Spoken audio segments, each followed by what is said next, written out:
Ahora vamos a hablar sobre la histología del árbol bronquial y los pulmones. Si ustedes se fijan en la imagen que tenemos en la diapositiva, el término de árbol bronquial no es fortuito. Fíjense cómo la tráquea se bifurca por primera vez en los bronquios principales, y luego estos bronquios se bifurcan una serie de veces que se conoce para dar origen a bronquios más pequeños, lo que termina finalmente en la porción respiratoria propiamente tal del pulmón que vamos a ver más adelante. Inmediatamente luego de la bifurcación de la tráquea podemos encontrar a los bronquios gruesos, que también se conocen como bronquios lobares. Son un bronquio por cada lóbulo, esto quiere decir tres bronquios gruesos derechos y dos izquierdos. La histología en general es bastante similar a la tráquea. La histología del sistema respiratorio es bastante particular. Los componentes que hemos visto, por ejemplo, que vimos en tráquea, una mucosa, una submucosa, cartílago y una adventicia,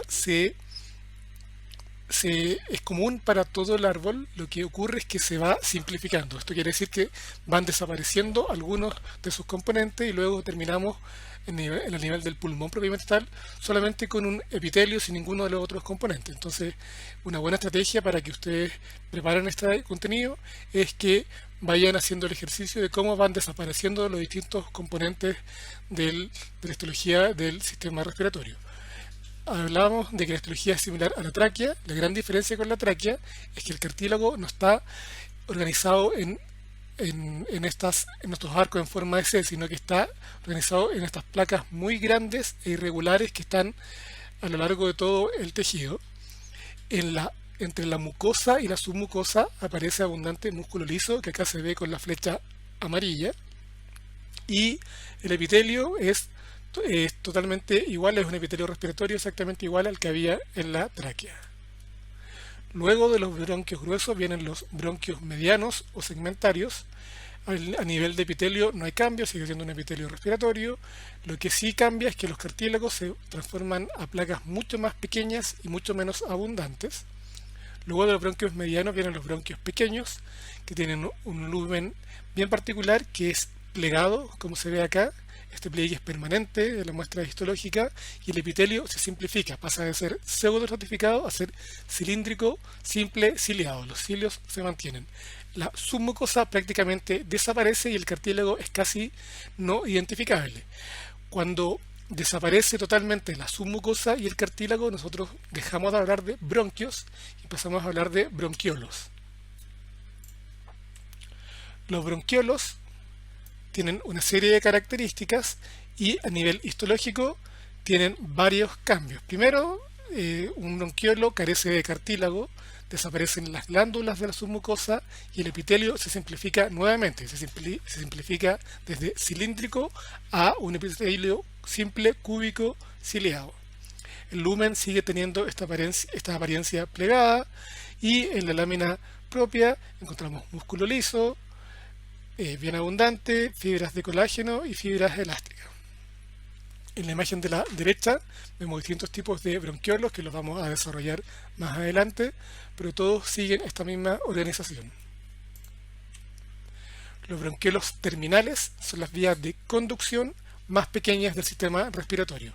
Tienen un epitelio cúbico ciliado simple con una nueva población celular que no habíamos visto hasta el momento, que se llaman las células de Clara. Estas células de Clara, que están intercaladas en el epitelio, secretan una serie de proteínas, por ejemplo CCA16, y además secretan agente tensoactivo que va a pasar a formar parte del surfactante pulmonar.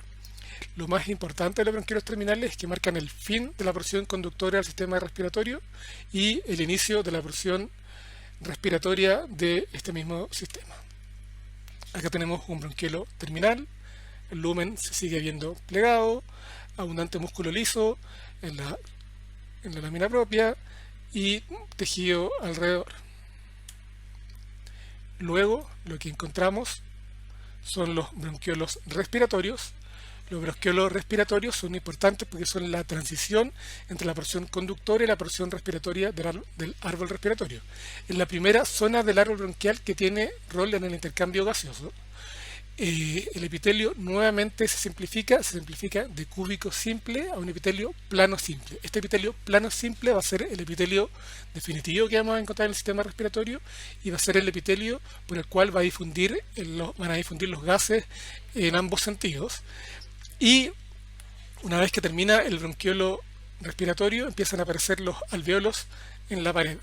Acá tenemos una porción que sigue en el láser del bronquiolo respiratorio. Fíjense cómo se abre, cómo está comunicado con el resto del sistema respiratorio. Lo que está en el recuadro celeste corresponde a los alveolos y lo que está en el recuadro verde corresponde al bronquiolo. Acá vemos una imagen donde hay un bronquiolo terminal.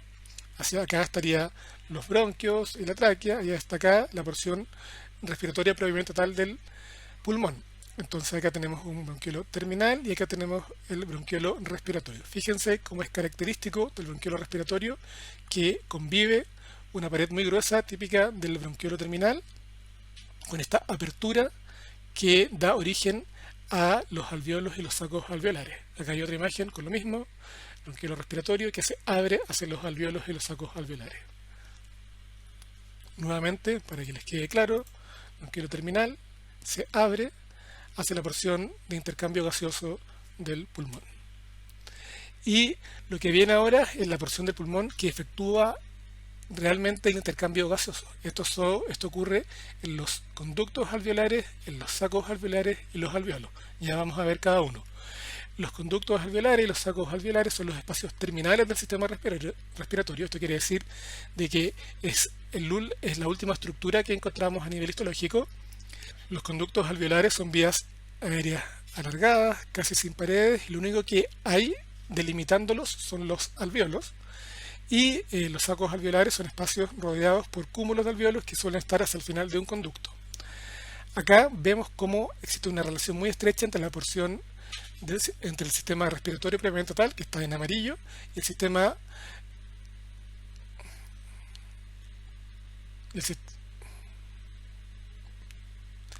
acá vemos cómo hay una estrecha relación entre la vascularización del árbol respiratorio y el mismo árbol. En amarillo vemos los bronquios, los sacos alveolares, los alveolos, y acá vemos las arterias y las venas que van a formar capilares muy estrechos, que van a estar en un contacto muy estrecho con los alveolos, que van a permitir que ocurra este intercambio. Yo les mencionaba de que existen conductos alveolares, sacos alveolares y alveolos. Aquí hacia la derecha estaría el bronquiolo respiratorio, que se abre hacia un conducto alveolar. A ambos lados del conducto alveolar hay alveolos. Un alveolo es una de estas estructuras poliédricas que hay en todo el parénquima pulmonar. Entonces tenemos un conducto alveolar que es como la calle del pasaje, que llega hacia un saco alveolar, que es un saco con un fondo que está tapizado también con alveolos. Entonces básicamente es una calle sin salida, donde tenemos el conducto alveolar que llega hasta el final de la calle, y tanto en los conductos como en los sacos alveolares vemos muchos alveolos dispuestos en el parénquima pulmonar. Los alveolos propiamente tal son los espacios terminales del sistema respiratorio y es donde va a ocurrir la mayor parte del intercambio gaseoso. Son sacos pequeños que en una muestra histológica parecen una especie de panal de abejas y tienen como gran característica que están compuestos por un epitelio plano simple en el que conviven dos tipos de células, neumocitos tipo 1 y neumocitos tipo 2. Yo les decía que cada alveolo está en estrecho contacto con una red de capilares y entre dos alveolos adyacentes hay un tabique interalveolar. Acá en la imagen de la izquierda vemos un neumocito tipo 1, un neumocito tipo 2, macrófagos alveolares, que son otro tipo de células que vemos en el alveolo que ya vamos a mencionar, y lo que se ve acá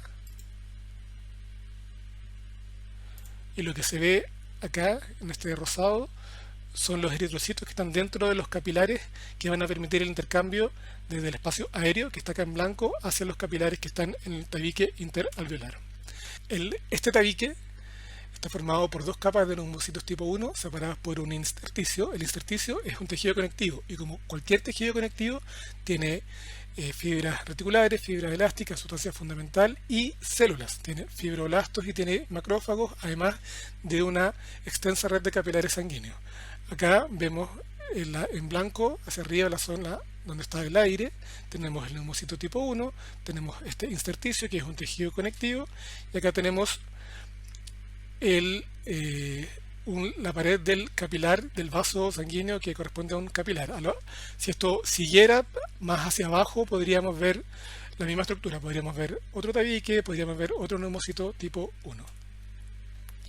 Nuevamente, acá reforzamos el concepto de tabique interalveolar.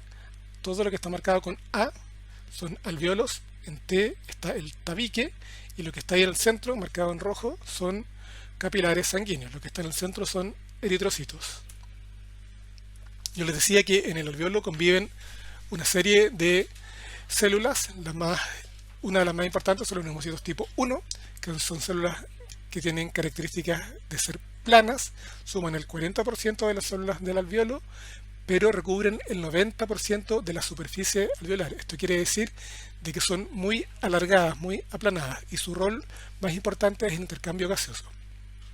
Junto con los neumocitos tipo 1, tenemos neumocitos tipo 2, que son células cúbicas, que suman el 60% de las células del alvéolo, pero recubren solo el 5% de la superficie.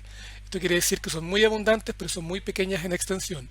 Y, a diferencia del neumocito tipo 1, tienen una función secretora de surfactante pulmonar y proliferan, se diferencian y dan origen a los neumocitos tipo 1. Además hay un tercer tipo celular que es más extraño, que son las células en cepillo. Son muy poco abundantes, nosotros no las podemos distinguir en una preparación histológica normal como las que vemos nosotros. Tienen el rol de verificar la calidad del aire que llega a los alvéolos, pero como les decía no son fáciles de identificar. Y el otro tipo celular que tenemos en el alvéolo son los macrófagos. Los macrófagos, si ustedes recuerdan, son células del sistema inmune que fagocitan cualquier elemento extraño que llegue, en este caso al pulmón, y en el alvéolo van a transitar constantemente entre el tejido conectivo del tabique alveolar y la superficie del alvéolo. Como decía, su rol es fagocitar partículas y patógenos inhalados, y tienen una característica: como fagocitan todo lo que llega al pulmón, esto incluye el carbón que está en el ambiente, del polvo, y tienden a colorearse de un color café, que se ve en esta imagen de acá, fíjense, es un alvéolo, y acá está dibujado también. Entonces en algunos textos les dicen células del polvo, pero el nombre correcto es hablar de macrófagos alveolares. Acá tenemos neumocitos tipo 1, si ustedes fijan, planos, alargados, neumocitos tipo 2, cúbicos, más altos, y un macrófago alveolar que en este caso está en la superficie del alvéolo, pero que podría estar también en el tabique interalveolar. Acá un pequeño paréntesis, dos conceptos que van a ser útiles para ustedes más adelante en sus carreras, que son lobulillo pulmonar y acino pulmonar. Un lobulillo pulmonar es un concepto que hace referencia a un bronquiolo terminal más el tejido pulmonar asociado. Esto quiere decir el bronquiolo respiratorio, los conductos, los sacos y los alvéolos. Y en cambio, el acino pulmonar es la porción del pulmón que recibe a un bronquiolo respiratorio. Es una clasificación más fisiológica, más funcional, y tienen los mismos componentes. Estos son bronquiolo respiratorio, conductos, sacos y alvéolos, y excepto al bronquiolo terminal. Estrictamente el acino pulmonar es el único que realiza el intercambio gaseoso. Yo les mencionaba que los neumocitos tipo 2, por ejemplo, tienen una función secretora, que es secretar surfactante pulmonar. El surfactante pulmonar es un agente tensioactivo que recubre al alvéolo y evita su colapso. Cada vez que nosotros inspiramos y expiramos, nuestros alvéolos están sometidos a las fuerzas relativas a la inspiración y a la expiración. Si cada vez que nosotros expiráramos y no tuviéramos surfactante pulmonar, nuestros alvéolos colapsarían y sería imposible mantener el intercambio gaseoso. Este surfactante que recubre toda la superficie del alvéolo evita este colapso, facilita el proceso de inspiración. Esto quiere decir que nosotros necesitamos menos energía para inspirar y para expirar. Se renueva constantemente, se elimina en el líquido broncoalveolar Es una mezcla bien compleja de fosfolípidos, lípidos neutros y proteínas, y ya vamos a ver más adelante que durante el desarrollo embrionario es súper importante. La aparición del surfactante pulmonar en el desarrollo embrionario es el fenómeno que determina que un feto sea viable si en el caso de nacer en forma prematura. Y por último, hay un concepto muy importante que es la barrera hematoaérea. La barrera hematoaérea es una serie de estructuras que van a separar el aire inspirado de la sangre. Esta barrera está compuesta por 4 estructuras: el neumocito tipo 1 y su extensión citoplasmática. ¿A qué me refiero con extensión citoplasmática? Que el neumocito es una célula muy alargada, entonces es la porción del citoplasma que es muy aplanada, muy larga, la que va a formar parte de la barrera. Bajo el neumocito están las láminas basales del neumocito tipo 1 y de las células endoteliales fusionadas, y luego más abajo va a estar la célula endotelial del capilar sanguíneo y también su extensión citoplasmática, y finalmente va a estar la membrana plasmática del eritrocito que está dentro del vaso que va a formar parte de esta barrera. Acá vemos con mayor aumento la barrera hematoaérea. Acá vemos el neumocito tipo 1, la lámina basal doble que está fusionada, la del neumocito con la del capilar, con la del endotelio del capilar. Acá está la célula endotelial y está la membrana plasmática del eritrocito. En el fondo, tanto los gases que son normales de respiración como los patógenos que no debieran ingresar deben atravesar esta barrera para llegar a la circulación de un individuo. Bueno, acá podemos ver una de las consecuencias del tabaquismo. Si ustedes se fijan, acá se pierde totalmente la organización normal del pulmón. Todo eso negro que ustedes ven es alquitrán que se acumula por siempre en el tejido pulmonar. Acá esto debiera ser una vena. Todo lo que está dentro son eritrocitos que están congestionados. Esto quiere decir que se acumularon dentro de la vena y no van a realizar fusiones de intercambio gaseoso. Entonces, en el fondo, fumar en forma frecuente trae consecuencias y daños irreparables para la función pulmonar. Acá hay un esquema, es un resumen sobre algo que les mencioné anteriormente, cómo van desapareciendo distintas estructuras. Fíjense cómo se va simplificando el epitelio, cómo van desapareciendo las células caliciformes, cómo van desapareciendo las células ciliadas, desaparecen las glándulas, desaparece el cartílago hialino, pero otros componentes como el músculo liso y la fibra elástica se mantienen hasta zonas bien distales del sistema respiratorio y terminan desapareciendo. Y finalmente vamos a hablar sobre las pleuras. Recuerden que las pleuras es el recubrimiento externo del pulmón. Hay dos pleuras o dos capas, una pleura visceral que recubre la superficie pulmonar. Esta está compuesta por un epitelio simple plano que se llama mesotelio. Por la parte más externa hay una pleura más gruesa que se llama parietal, que recubre la superficie interna de la cavidad torácica, y entre ambas pleuras está el líquido pleural que lubrica el roce de ambas pleuras y evita que haya un desgaste entre el pulmón y la pared costal.